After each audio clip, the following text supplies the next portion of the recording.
You're in tune to the Powerhouse Radio, linking the world to the Caribbean. You're in tune to the Powerhouse Radio, linking the world to the Caribbean.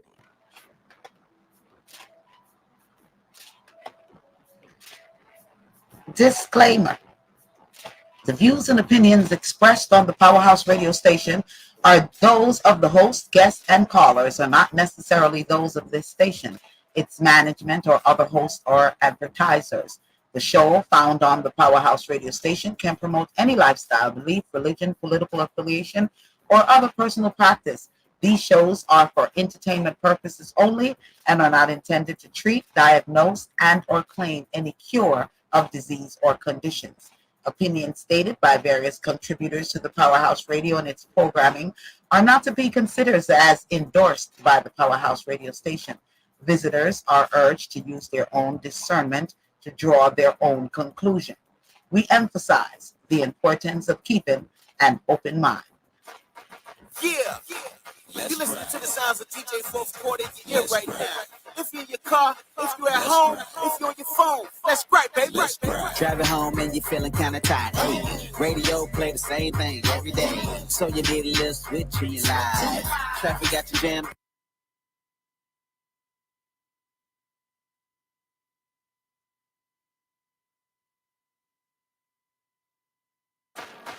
Yeah. You listen to the sounds of DJ Fourth Quarter in your ear right now. If you're in your car, if you're at home, if you're on your phone, let's gripe, baby. Driving home and you're feeling kind of tired. Hey, radio play the same thing every day. So you need a little switch in your life. Traffic got you jammed up every night. Tune in to Powerhouse. Wednesday 7 to 9, you need to check them out. I promise I ain't trying to hype, but one good listen tonight, it might change your life. So what's the name of the show? You need something to just ride to on the go. Or you might be home, so log on. You can even dial in on your phone. I promise that you're gonna love it. Just try it one time, it'll blow your mind. Now I'ma say it just one more time. Every Wednesday from 7 to 9. Let's gripe. Let's gripe. Let's gripe. Good evening, everyone. Good evening. It's Wednesday, February 2nd. Marcus, it's February 2nd. Woo! Can you hear me? I can hear you great. Okay. Yeah. Woo! February the 2nd, Black History Month. Woo, we up in here now. Black History Month, yes. McKenna is having some technical difficulties, so she's going to join us when she gets in. So, Marcus, how do you want to start off with some Black history stuff we got going on? Oh, we'll just do a real quick. Let me do a real quick,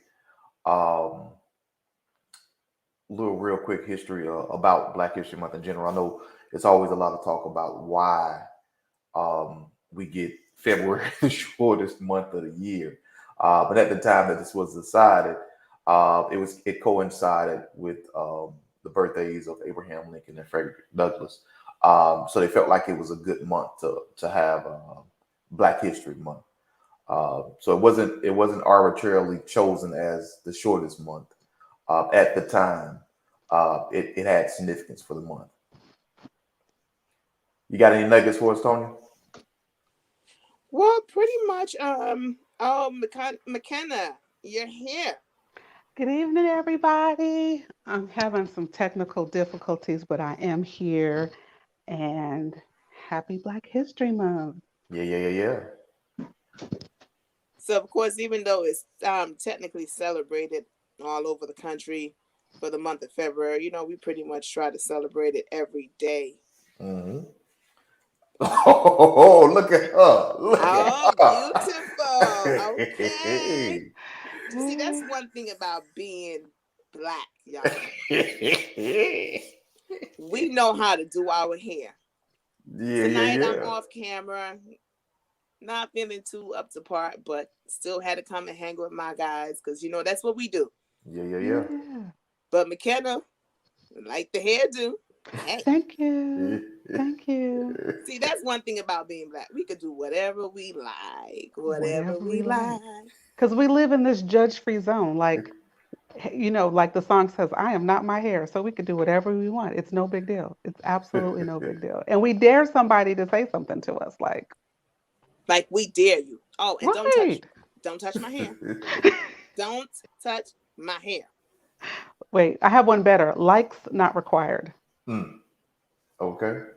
In Likes that order. not required. Because you know, we live in that society where people are really attached to these likes.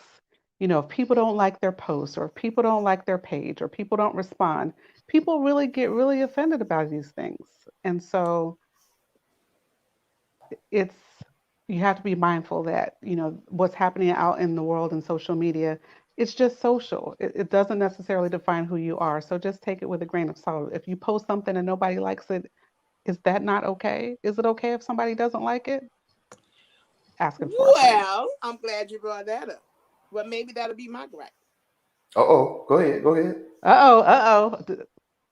I believe, I personally, years ago, I used to take it personal because you post something. You know how it's women. Come on, McKenna. You know when we get dressed and we know we look good. Okay, we know we look nice, be feeling good because sometimes with me, 98% of the time I'm not dressed. I'll be chilled down, some sweats. I'm cool. But then that other 2%, when I put it on, I put it on. So of course, you feeling good and you take some pictures and you post it. Of course, people scrolling, but they're not liking. But it's like, dang. But then when you go to work, you go to school, you go out on the road. Oh, girl, I saw you. Where you Mm-hmm. was going? That picture was cute, but you just stroll by. You ain't get no likes, huh? Ain't getting no likes. And I always be like, wow. And then you see people go up there and put some ranchy kind of posts and all this stuff. They got 5 million likes. What was that word she used, Marcus? Raunchy, I think, right? What's Okay. Yes. that? So, and then I had to learn, what, don't take it personal. No, no, Long no, as they no. see you, they see you. They see you. You know? But then it also brings us back to what we talked about last week. Chelsea Chris, the ex Miss America 2019. Oh, yeah, yeah, yeah. Well, did we talk about her last week, or was it? She didn't do it last week. She did it over the weekend. Oh, okay. We That's what I talked was about talking. Regina King's son. Oh, okay, okay, yeah, yeah, yeah, yeah, yeah, yeah. Okay. But if Oh, you see her, okay, what she don't have? She got that complexion everybody looking for. Oh, that natural curly hair body a lot of females want. Got a nice shape figure. Got a nice job. very She even smart. took, her little TikTok followers in her, closet, office. I mean, designer clothes, shoes, purse, everything. So you would sit here and say, what made her? And a lot of times I believe half of it comes from social media. Mm. That's one So of are my you things. talking about, I think I just saw her on TikTok the other day. She has real long hair and Curly hair, she works for like extra. TMZ or Entertainment Tonight Yeah, or one extra. Is that extra? extra. Hmm. Okay. So it's so funny that you should mention it because I was on a TikTok rabbit hole yesterday and she popped up on my post. And she was talking about why one of the segments that I saw, she was talking about why she no longer practices law. And she was saying that there is a lot of racism in the legal field and so many microaggressions that you have to deal with that she decided that she just didn't want to practice law anymore. She still keeps her license active, from what I understand, but she actually got out of practicing law. So there was some commentary on, well, if the field is underrepresented and you leave the field because it's very racist, how is the field going to change? So she was given examples of things that, she does. She still hires Black attorneys. She goes around and she speaks on inclusion and diversity. At her old law firm, she helped them develop like a diversity and inclusion department. So it's really ironic that you mentioned her name because I just, listened to her. I think that was yesterday or the day before.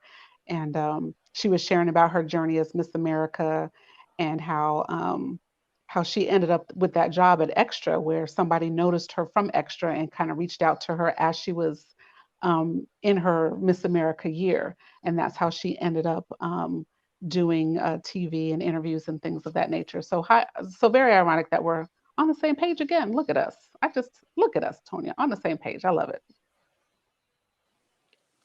We just got to be nice and kinder to people. That's all I'm saying. It still boils down to that. You know, we don't know what anyone is going through, but if you just be a little nice or a little kinder, you know, we could brighten someone's day, even if they feel like it's dark. So I mean, can we just be a little nicer to each other or more Hmm. kinder, please? Speaking I on think that, people need some of that warm sunshine. People are missing that right now. yeah. And I think it would really help with people spreading a little bit of positive energy if we had some more sunshine. I mean, apparently the groundhog saw his shadow, so we're in the 6 more weeks of winter, but nonetheless, we have to dig real deep and find a way to spread a little positive energy and be nice to each other. Speaking of that, I want to talk about. I heard a song recently um, called "No One Greater."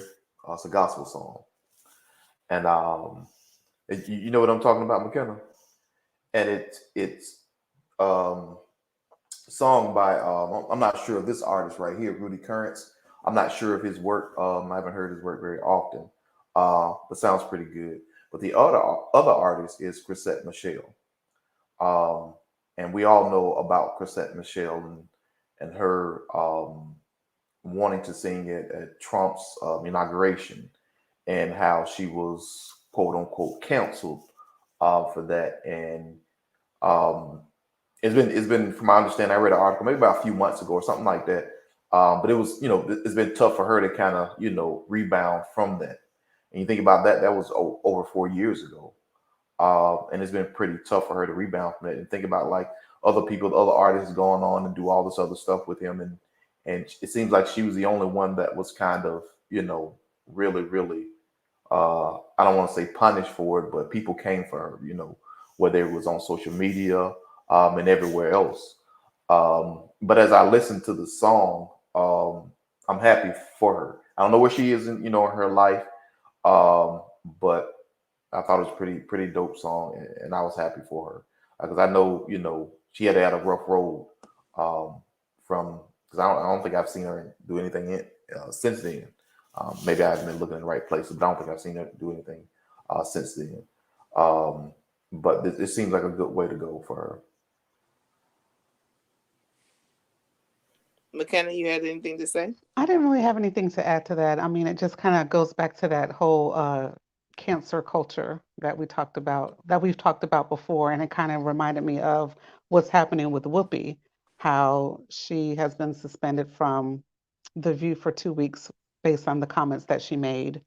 And I was reading a little bit of the article. I didn't get to finish it before we came on, but that just kind of reminded me of that cancel culture that's out there and how we're very quick to cancel people. But on the flip side of that is that sometimes people have longevity, and so their moment might be on pause, but there is a way for them to come back around. And I think that's an example of ride out that wave, because we have short-term memory, like we forgot about that. And so you have a way of staying relevant 15 minutes after the fact. So it is good that people can circle back around and have the opportunity to redeposit their gift back into the world, and so people can remember why we liked her in the first place, and not necessarily that one thing that stood out that maybe we misunderstood or took to mean something different than what she intended it.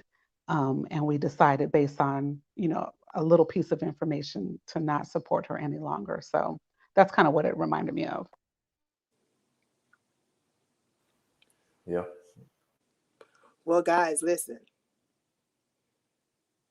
What about that Rihanna news? Hey, did they break the internet on Monday? Rihanna and ASAP Rocky expecting their first child together. Congratulations, Riri. So now all her fans will have to wait another year because she won't have time to make a record because she's going to be busy being a mom. So She says, I'm making too much money. That record is never going to happen. Enjoy the ones She'll that do you it when will. she gets around to it, when it's just for fun and not for money. But yeah, it'll be later than sooner. I think Later she than moved sooner. on. But I got to ask Marcus something. Why they don't like Rocky? ASAP Rocky. Tell me. Because he, I mean, for all intents and purposes, he, you know, he has never been that dude. You know what I mean? You know, he's never been a ladies' man, and you know, Riri, like, you know, she that girl, that woman, whatever you want to call her. She that Caribbean woman. Yes, ma'am. She that Yes, ma'am. Caribbean dolly. Yes, ma'am. So, for men, it's kind of like that guy though, you know, and he's not. I mean, I don't follow his music career, but he ain't that artist either. So you know what I mean. So it's kind of like why? Because you've known the guys that she's had to choose from, whether it's Drake, Chris Brown, whoever else she's had in her life. But you know, there's always some guy out there, famous or whatever, that's like, hey, look, Riri, I'm here. You know, holla at your boy. And for her to choose him, people were kind of like, eh. But you know, I just believe people, you know, kind of like with what's the girl name? Nicki Minaj, when she was with what's the boy name from Philly? Meek Mill. When she was Meek Mill, they was like, I guess, you know, and that's kind of how it is with ASAP. You know, people kind of like, I guess, but maybe they fit each other's personality very well. So you know, as a man, you know, I'm kind of like not you know, but because you know, sometimes people take away things and then give you other things, like you know how they switch. Like Rihanna's taking away now, but making good is back. So you know, so you know, you take it away and they give it. You know what I mean? So that's the only consolation, because I'm sad about the whole Riri thing myself personally. You know what I mean? Because I thought they were, you know, from the beginning when the news broke that they were a couple, I thought they was a cute couple. And of course, you know, the same way, we're going to roll right into that too. When Janet Jackson got with Jermaine Dupri. Janet Jackson. Same way. Jermaine Dupri. Mm-hmm. What? Beyonce. Jay-Z. Mm-hmm. What? You know, it's one of those things that make you say what, but like you said, at the same time, it is all based on, you know, she probably made him a better man and he probably helped her be a better woman. Mm-hmm. You know, whatever the chemistry that, you know, brought them together and that they're together and decided to start a family together. You know, I wish them all the best. Mm-hmm. And, you know, everything, and, you know, have her, you know, she have a healthy delivery and so forth. But sliding on into Janet Jackson, did anybody catch that? Her documentary. I watched it. I watched all of it, actually. It was actually pretty good. It really was. I mean, there were some questions that were still unanswered, but overall, I did enjoy it. I'm glad that she did it. It for those of us who love Janet, it gave us an opportunity to love her in a different way because we were able to see her in a different way. But yeah, I enjoyed it. What about you, Tonya? Did you watch it? I did catch some of it, and okay. I like that she let her guard down. And to me, she seems very honest, and she was genuine, and I did like that. I didn't catch the part when I heard that Jermaine Dupri cheated on her. I'm even madder than I was mad when Jay-Z cheated on Beyonce. I don't know why. What? So now you already telling me whoever I find gonna cheat on me. Nah, it ain't that. I think what we do is we on the outside looking in say, you know, this person's beautiful. This person got all these things going on. Why would you ever want to cheat on them? When we know cheating, we talked about this when I first came on here. You know, people cheat for a few different reasons. Right. That's true too. And so, you know, it may have been a situation where, you know, hey, look, in the grand scheme of the bedroom thing, it may not have been meshing very well for whatever reason. You know, we don't know. You know, and men ego sometimes, just speaking from a man's standpoint, the male ego sometimes will get to them, get the best of them. So if you are, intimate with someone and it's not going very well, so to speak, and if somebody else is over here who is feeding your ego, um, and sometimes that happens. No excuses for it, but sometimes that does happen, and it's a reality. You said a key word right there. That what you not getting fed, Hmm. and it don't have to be sexually. So I get it. I'm looking at the celebrity status, Hmm. the Beyonce, the Janet, the Jackson. If you're nasty, you Well, know. all those men have the ego. I don't know who I know who she is, but I know who I am too, and I might be right here with her. You know what I mean? So all of them got that mentality. I know Jermaine Dupri got it, and I know Jay Z had it too. You know what I mean? Like no matter who the world think they are, I believe I'm right there with them too. You know what I mean? So that may be a wash a little bit as far Well, as we lost McKenna for a minute, but she'll get back. Okay, just for a minute. Are you still there, Tony?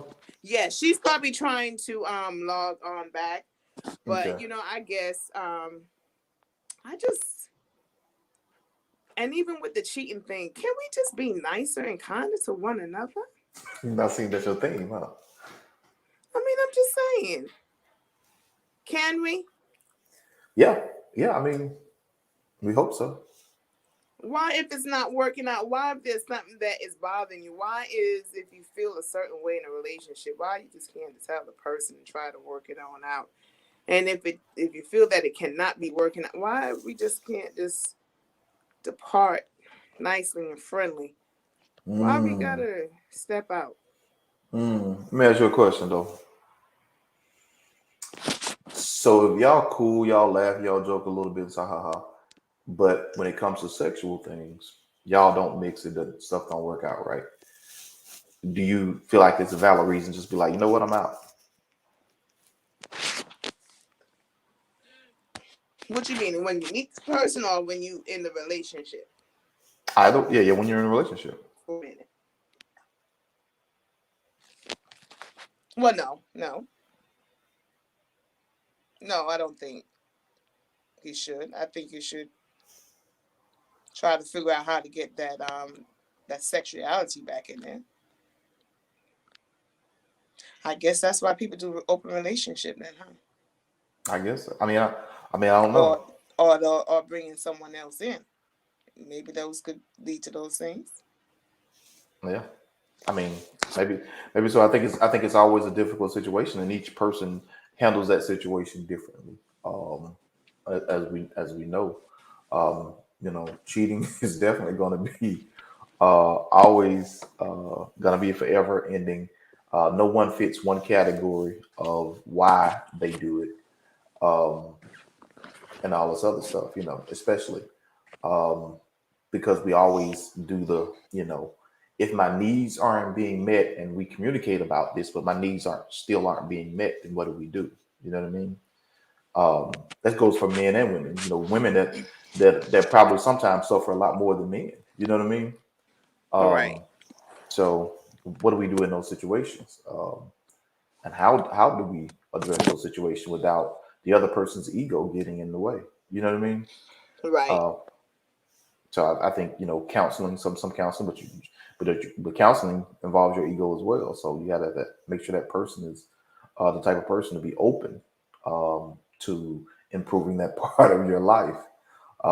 If they figure we'll need all that I'm good, we good, then things are going to continue as they are. But yeah, that's we can go on and on about that. But I didn't get a chance to watch the entire. Documentary with Janet. I did. I have seen a few posts on social media about her and Michael and their childhood and stuff like that. I know it's a big deal. They were saying that Michael was a bully, but I don't know. Black households and all big brothers and big sisters are bullies. So See, I missed some. I didn't catch all of it. So she said Michael was a bully. Yeah, she said, well, he used to call her fat or something like that. He used to say something to her. But I don't know the context. Like I didn't watch it. I don't know the context of it. When she was laughing and smiling when she said it, or was she distraught? You know what I mean? You can tell it's something that hurt her. I don't know because I didn't watch it yet. But I do know at times it kind of took it with a grain of salt. It was like, yeah, but the articles read Michael was a bully to Janet when they were younger, so. But siblings, they all do that, so they can't even take that and try to run with it. You know what I'm saying? But we live in a day and age where bullying of all forms, they don't consider natural, so to speak. Just because we spoke about it earlier when we talk about the young lady who took her life, and/or the son of Regina King. We always talk about cyberbullying. But McKenna, what up? What up? Okay, I'm back. Sorry, I had some technical difficulties there, but yeah, I was able to watch the entire thing, and I think you guys are talking about the bullying comment that was made, but it was made in jest. I mean, Janet put it in perspective. There was 9 of them, so of course you're going to play around and horseplay, and you're not always going to know that somebody's taking what you're saying personally and internalizing it. And so, what big brother hasn't teased their little sister? I mean, even if you were skinny, you would either get called skinny for being skinny or fat for being fat, or that's just how kids teased each other. And kids still do tease each other today in that same way. So she didn't really harp on that. She just made, a comment about those.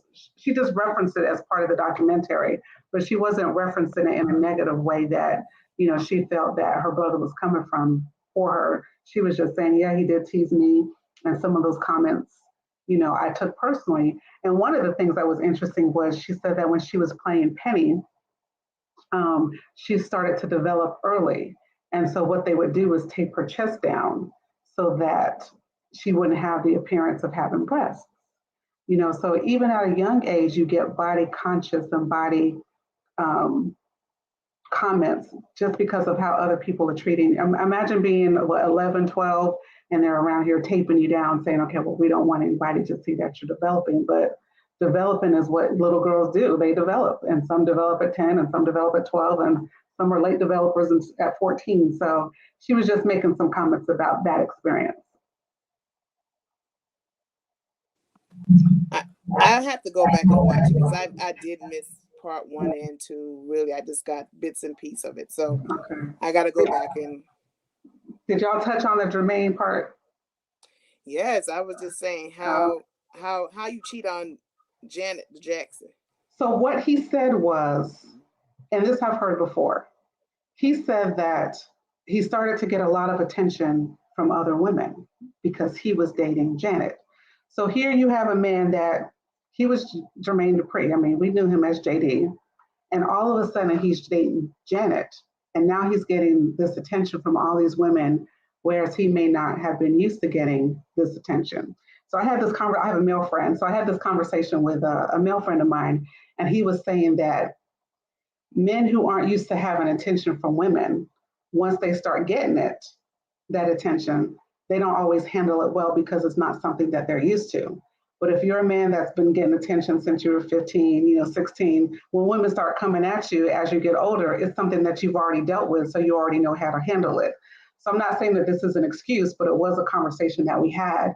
And he was able to put it in perspective for me to help me understand it from, a male's point of view. And I think, Marcus, you might have touched on this in a previous show too. But so yeah, that was his reference. He was saying, if you're a man and you've been getting attention your whole life, as an adult, when you start getting attention, it's nothing new. You already know how to handle it. But if it's something new for you, and all of a sudden you're getting this type of attention and that you've never experienced, you don't always handle it well right away because it's new. And I was like, okay. Feeding that ego. Yeah. That's what it's all about, feeding that ego. I don't know about women because I'm not a woman, but as a man, when that ego is fed, hey, it's a different ball game. But we got to be grounded in and whatever we, as far as agree in a relationship or whatever, even if we're not, even if we're single, we still have to be grounded in something, not go out there and go go crazy. Uh, but yeah, if you feeding that ego, hey, look, our ears and our eyes are like, hey. So You could look but don't touch. Look but don't touch. yeah, but they ain't just looking and not touching though. And neither are the women. I mean, we live That's in what this. I'm saying. We live in this society where women, like, if we're out and I see him and I'm like checking for him, what's stopping me from walking up to him, leaning on his shoulder, rubbing up against him? Hey, how you doing? Then he's gonna turn around and be like, "What you drinking?" I mean, like, we know what this looks like. We've seen this. We've seen this in living color. This isn't new. So I can imagine what that was like for JD. It wasn't just a simple lean on the shoulder. I'm sure it was whatever it was, you know. And you think about all the women that took that personal challenge. I can get the guy who's with Janet Jackson. You know what I mean? You know? And me and my girl have a bet about it, right? Because right, it's got to be competitive. So now we're like, okay, we're gonna walk in here and be like, "There's JD. No, I got him. No, I got him. Move out the way. Let me show you how this is done." Like we know it. I mean, yeah, I feel you on that, Marcus. I do, MG. Like for real. Like, yeah, don't worry, I got this. Right. And before you know it, but you know what she also said though, that it wasn't just that. Because she said, I heard he was cheating on me. And then she also put a comment in there and said, but it wasn't just that. It's just that he wasn't able to give me what I needed at the time. And to me, that sounded like the bigger issue. Mm-hmm. I think it was commitment. Mm-hmm. And his lifestyle, like he was during that 2000 and what was it, 4 to 2008 or 2000. He was becoming the JD that we know here in Atlanta. Yeah. So he was working, she was saying he would work 7-8 days straight. She lived in California. He lived in Atlanta. When they did get together, he would pretty much crash or want to go hang out in the club. Just learning Janet the way we know Janet is not a go hang out in the club type of person. Like she's an entertainer, but I just didn't see her as I'm going to be up in 112, hanging out in a spot. She probably was like, let's spend a little quality time together. Whereas he was JD, and so he was being JD. He was partying, he was drinking, he was hanging out in the club. And it sounded like they were on two different paths. She was, like you said, commitment, probably wanted a more settled, secure type of relationship, more mature relationship. And she also stated that she wanted to have some kids at that time. And so I think that they were just in two different places on that maturity level. It probably wasn't about, I didn't care for her, because he did. And he even said I was with her longer than both of her marriages together, because they were together 8 years. And we know her marriages lasted, the first one was a year. I think her and Renee probably like 4 or 5 years. And then her recent husband, maybe like a year or maybe 4 years. So he was saying that I actually know Janet differently than other people just because of the length of time that I spent with her. So, it was really interesting to hear that piece, but that makes sense out loud. Out loud, it makes sense that he just wasn't there yet. He wasn't that mature version of himself. He was still partying, making money, making music, and chasing women. Yeah, because at that time, in the early 2000s, that's when Confessions hit. Confessions, and then after that, Mariah. I mean, JD at that time, he was working. I mean, and everything that he was doing, touching at that time was highly successful.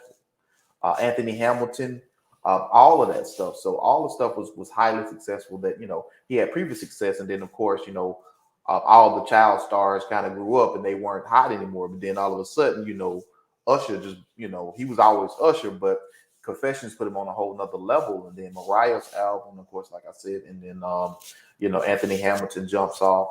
So, I mean, for him, it was like he was highly successful at that time.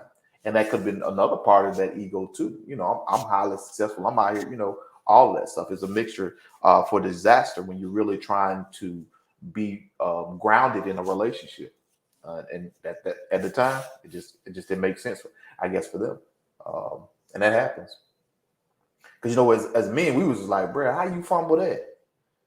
You had Janet Jackson, bro. How you fumble that?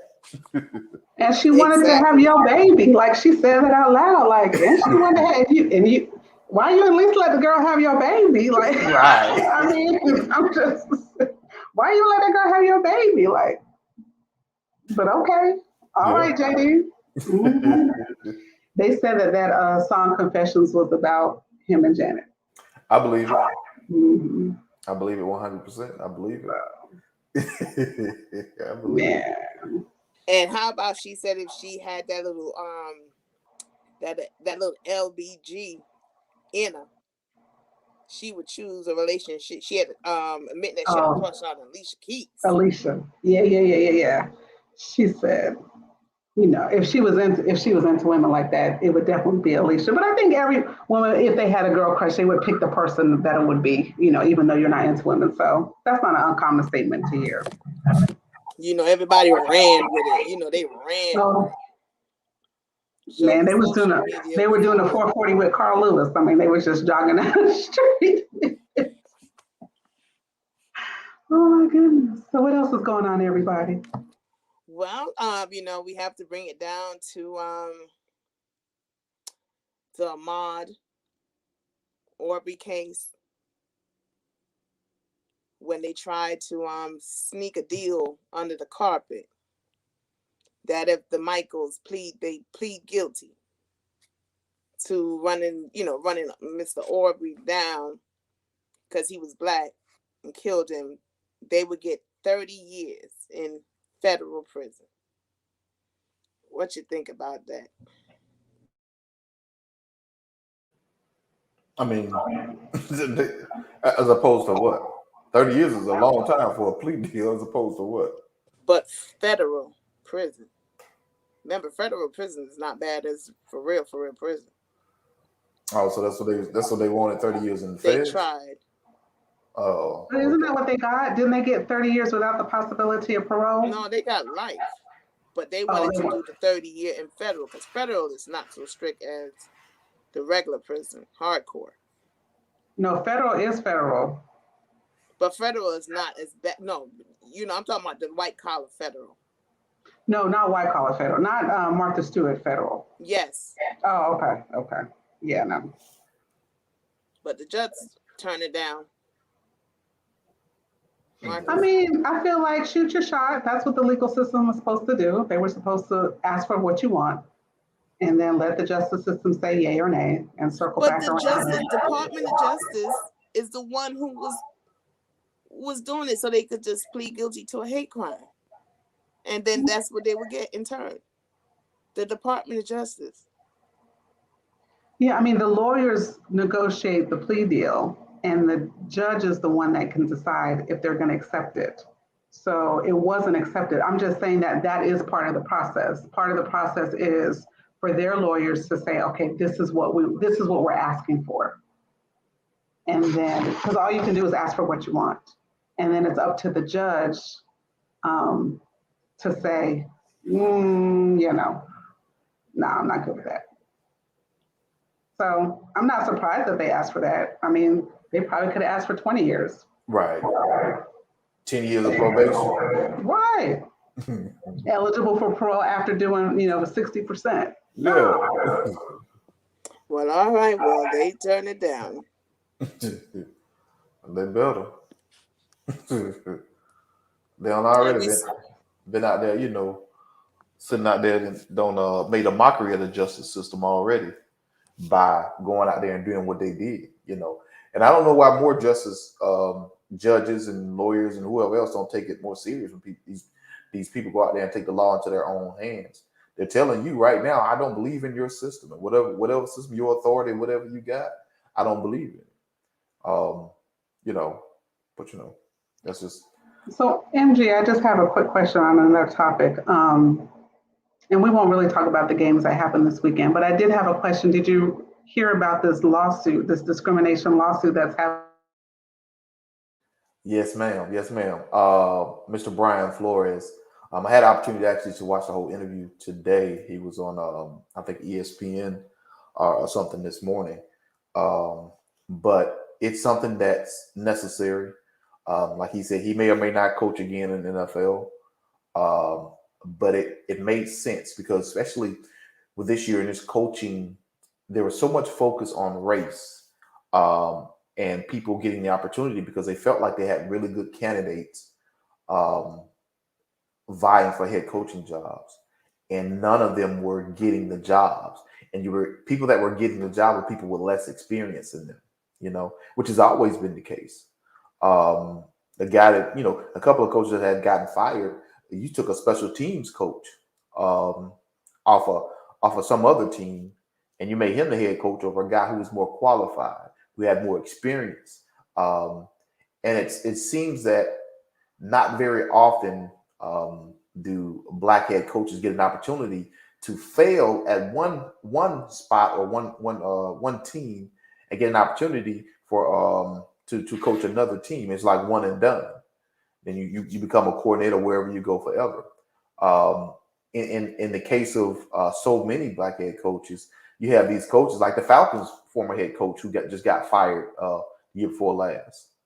He was a hot candidate for a head coaching job, and towards the end he was trash. He had 4-win seasons, two or three back-to-back 4 or 5 win seasons, and they was like, he's a hot candidate. How are you allowed to fail so miserably as a Caucasian coach, and then get a new environment and then get a new team to be like, you know what? I'm sure that guy will do well as a head coach again. And then you got the Rooney Rule for y'all who may not be familiar, may not be avid football watchers. The Rooney Rule just pretty much kind of states about you having to interview a black candidate or minority candidate for your head coaching position. But in the case of Brian Flores, for the New York Giants, they had already selected their white candidate already. And so in order to check that box, they interviewed him afterwards. You see, the only reason he found out is that a head coach had texted the other coach to congratulate him before Brian even had his interview. By mistake, so the two guys were named Brian. And so he mistakenly congratulated Brian Flores when he was supposed to be congratulating the other guy. And that's how Brian knew, like, oh, the guy's already got the job. Keep in mind, this team had not interviewed Brian yet. The interview was already scheduled. So when he went in there, he was like, I'm a dead man walking for the most part. I'm just coming to the interview for nothing because you've already hired the guy that you want to be the representative or the head football coach of your team. And you're telling me the guy who's never been a head coach is more qualified than the guy who's been a head coach already? So it's So as Tony was saying, make it make sense, right? Make that make sense to me. Make it make sense that this person is more qualified than I am. Or are we in the business of hiring less qualified people? Is this what you routinely do in the NFL? You hire the person that's underqualified for the job and not the person that's qualified or overqualified. Like, make it make sense out loud. And then I'm sure he has data and statistics. I'm sure he can go and say, we have, I don't know how many teams we have, 20 teams, however many teams we have, and we have this many head coaches, and we have this many, I guess, assistant coaches and defensive coordinators. I guess they do defense, and offensive coordinators, they probably do offense. So I'm sure there's some data that somebody could pull to show over the span of however many years what the actual, I won't even say policy, practice is of the NFL, and does their practice match their policy? Are they saying that they're this diverse and inclusive organization and that they have practices and policies that encourage and promote diversity and inclusion in all levels of management? Diversity and inclusion it's a hot topic. It's something that is beyond trending. It's something that has been moving forward for for a long time, but most recently the past 5 years, I would say. So most every major corporation within the last 5 years, if they didn't have one, they now have a department or a committee that talks about diversity and inclusion. They have webinars and seminars on it, and they have policies that have been implemented to ensure that their organization has policies that promote being diverse and inclusive in management and in the workforce. And then companies are being held to make sure that these policies are being implemented in actual practice. So it'll be interesting to see what the policies are of the NFL and what the practice is and has been of the NFL, because I'm sure all this is going to come out in this class action lawsuit. And then it'll be interesting to see who joins this class action lawsuit? Will there be offensive coordinators that maybe have been stuck in the coordinator pool and never actually got out to be a head coach? Or will there be defensive coordinators that got stuck in this defensive coordinator pool, but were never given the opportunity to be a head coach? And then my understanding is you have these younger white men who have never played the sport professionally out here coaching. Now, I'm not saying that you have to play to coach, but am I saying you have to play to coach? Like, if I've played the game, would that not possibly make me a better coach than somebody that only knows the X's and O's, that's never been hit, that's never had to go out there and do the drills, that's never had to pack up and go and play game to game? I'm just wondering out loud. Any comments on that, MJ? What?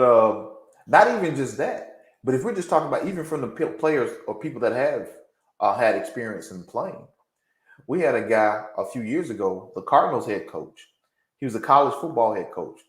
Never, I think he had one winning season while he was there as a head coach of a college football team.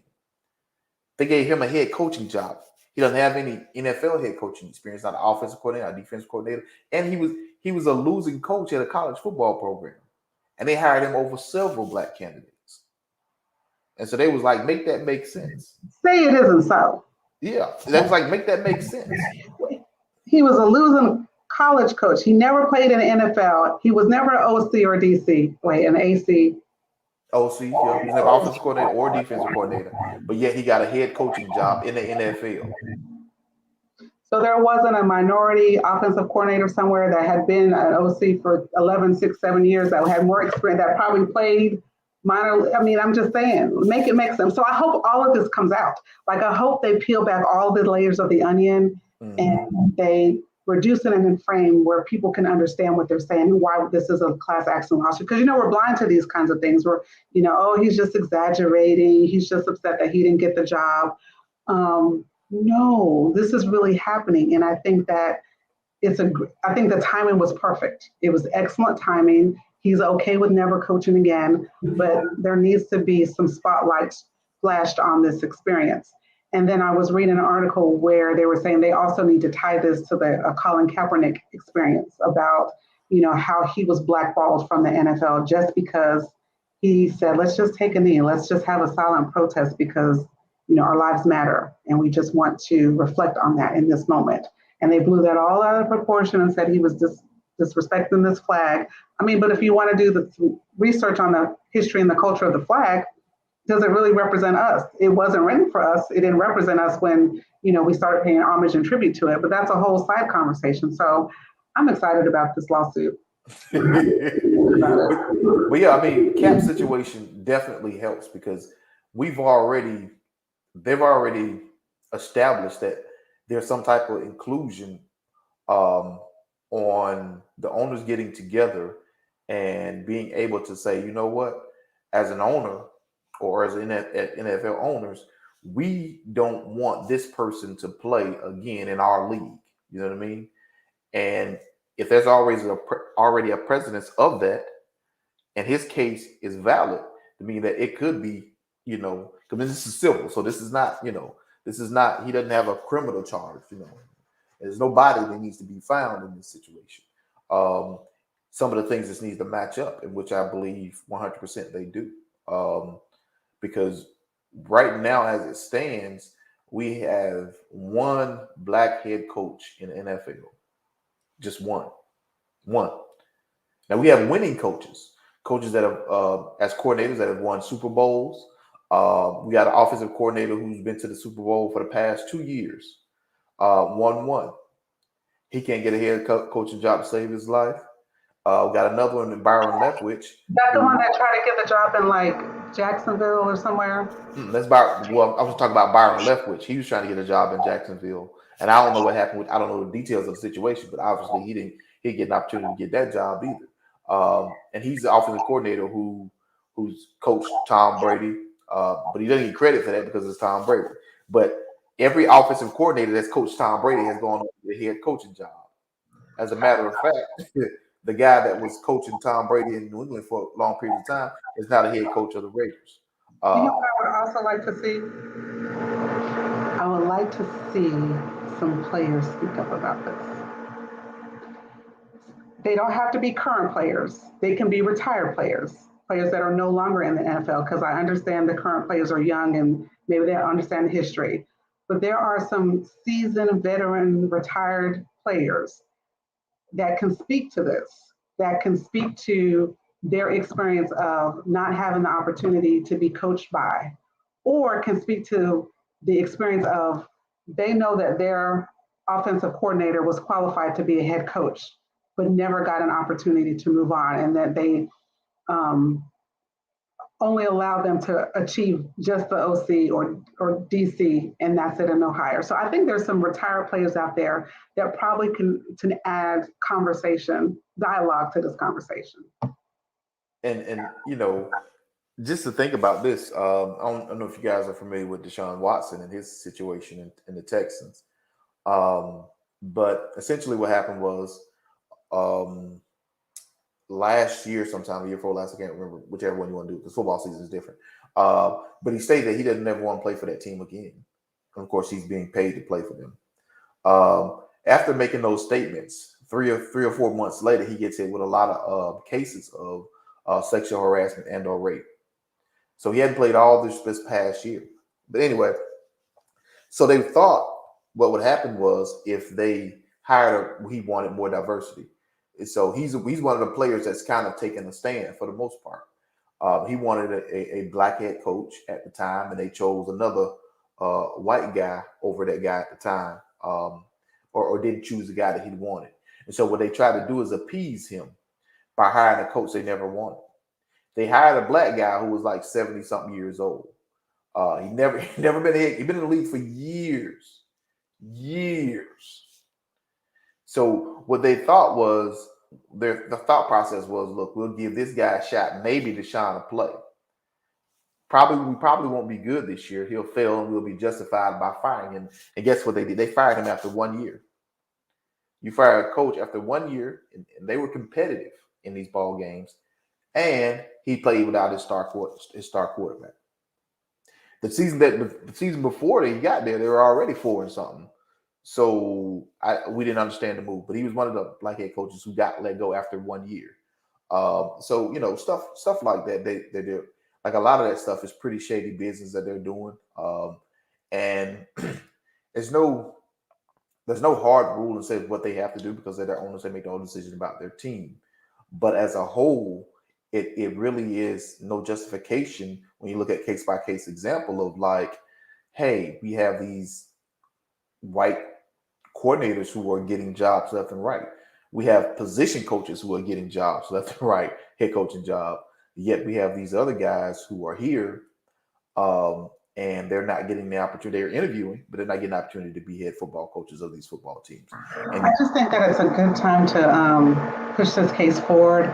And what I would like to see is, you know, before the start of the new season, the players just have some simple murmuring about what they would like to see, you know, because all these teams are getting ready to, you know, finalize who they're going to have in their positions and finalize. And I guess we have the draft coming up soon.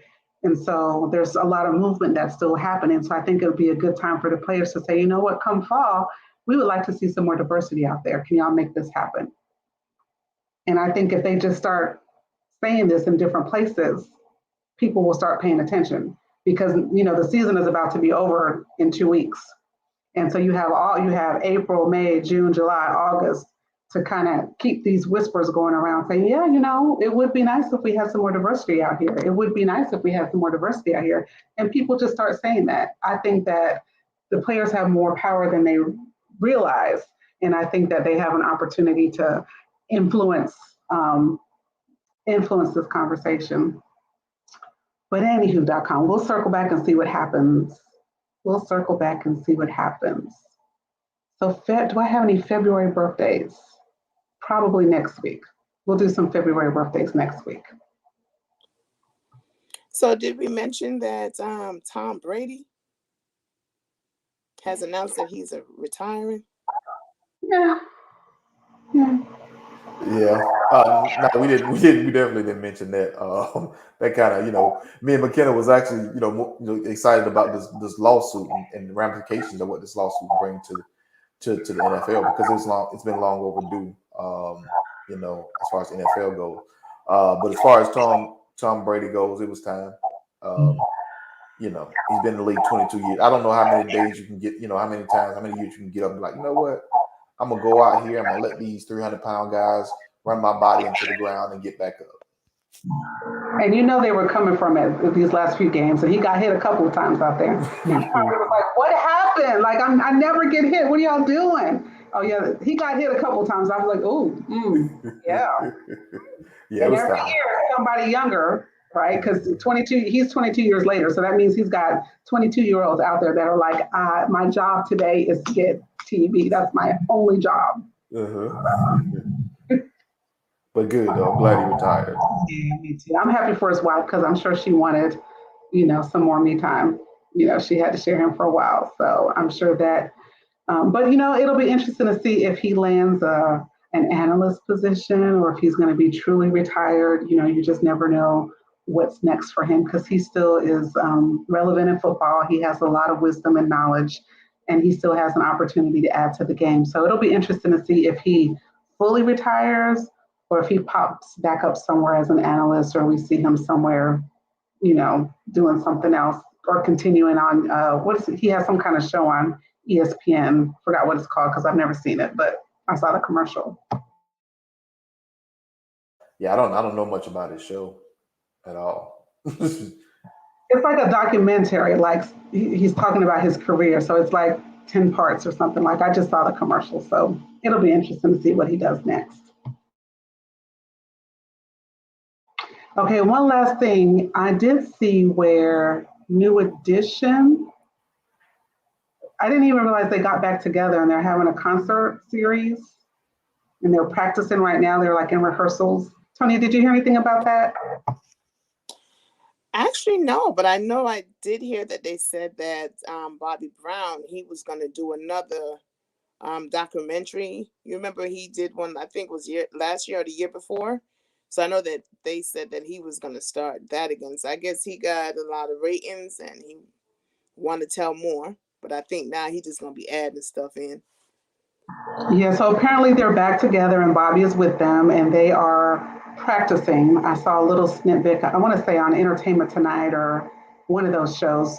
And they were in rehearsal and they were like, so they were asking, well, how did it feel being back in rehearsal? And they said, yeah, we're out of shape and old, but we're going to get it together before we get out here on this road.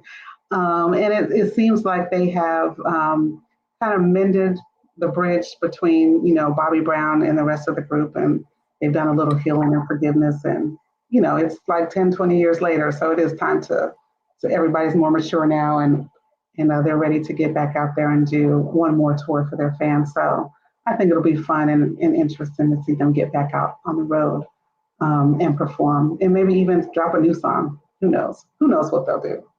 They still have some fondness in lots of people's hearts. And then you have a whole generation of kids who don't even know who they are. So it'll be interesting to see who actually attends the concert. Is it like the mom and the child and the grandchild? Because you technically could have 3 generations, Exactly. And I think if they not even remake it, just the same beat. Candy girl, you are my girl. Even if they do that, I think that, I think even this generation will love it because those music was for real. It's saying what you want, and I think that would be a comeback. But well, let's see how that go, and if you're interested, we'll once we get some dates out there, we can definitely throw it out there. But I can't say thank you enough to our listeners, our supporter. Thank you so much for tuning in every Wednesday at 7 to 8 on the powerhouseradio.com, listening to Let's Gripe. You're always hanging in. When we ain't around, you always ask where you guys been at. So thank you so much.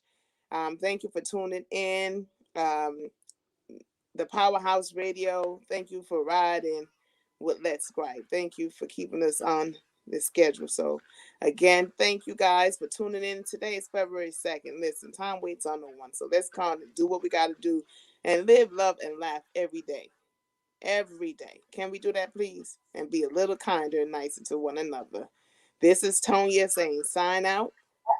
This is McKenna saying good night. Yeah. And this is MG. Y'all have a good one. DJ fourth quarter of the year right now. Have a happy weekend, If guys. you're at home, if you're on your phone, let's gripe, baby. Driving home and you're feeling kinda tired. Hey, radio play the same thing every day, so you need a little switch in your life. Traffic got you jammed up every night. Tune in to Powerhouse. Wednesday 7 to 9, you need to check them out. I promise I ain't trying to hype, but one good listen tonight, it might change your life.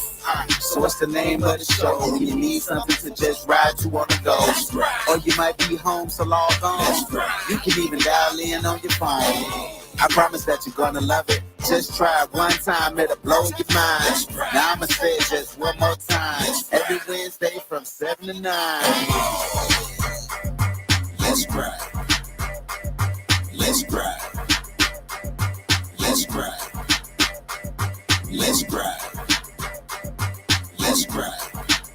You're in tune to the Powerhouse Radio, linking the world to the Caribbean. Let's gripe.